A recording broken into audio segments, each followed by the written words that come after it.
संभाजी ब्रिगेडचे प्रवीण गायकवाड यांच्यावर अक्कलकोटमध्ये भाजप पदाधिकाऱ्याने शाईफेक केल्याचं प्रकरण सध्या महाराष्ट्रात चर्चेत आहे। मुळात ही शाईफेक करणाऱ्या दीपक काटे याने या प्रकरणी संभाजी ब्रिगेड संघटनेच्या नावात छत्रपती संभाजी महाराजांचा एकेरी उल्लेख असल्याचं कारण दिलंय।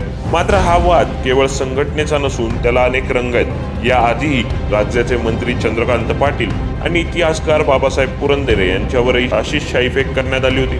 जेव्हा जेव्हा महाराष्ट्रात कोणत्या तरी निवडणुका तोंडावर असतात तेव्हा असे विषय बाहेर काढून सामाजिक वाद निर्माण करायचं काम राजकीय पक्ष आणि त्यांचे स्लीपर सेल करत असतात। याआधीही अनेकदा निवडणुकीच्या तोंडावर राम मंदिर, छत्रपती शिवरायांचे गुरु कोण, जेम्स लेन प्रकरणावरून बाबासाहेब पुरंदरेंच्या इतिहास लेखनावर घेतलेले आक्षेप असे जातीय राजकारणाचे विषय घेऊन प्रवीण गायकवाड समोर आले होते। याशिवाय हलाल, बटेंगे तो कटेंगे, एक है तो सेफ है असे धार्मिक मुद्दे भाजप पुढे घेऊन येत असतं। या मुद्द्यांमुळे प्रत्येक वेळी सामान्य जनतेचे प्रमुख प्रश्न बाजूला राहतात हेच खरं।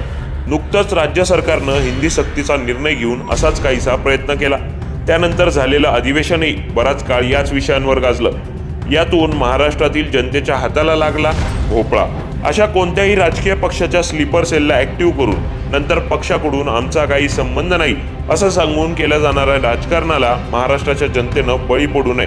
राज ठाकरे यांनी आपण महाराष्ट्रासाठी मराठी म्हणून एकजूट राहण्याची जी गोष्ट सांगितली आहे ती लक्षात ठेवा।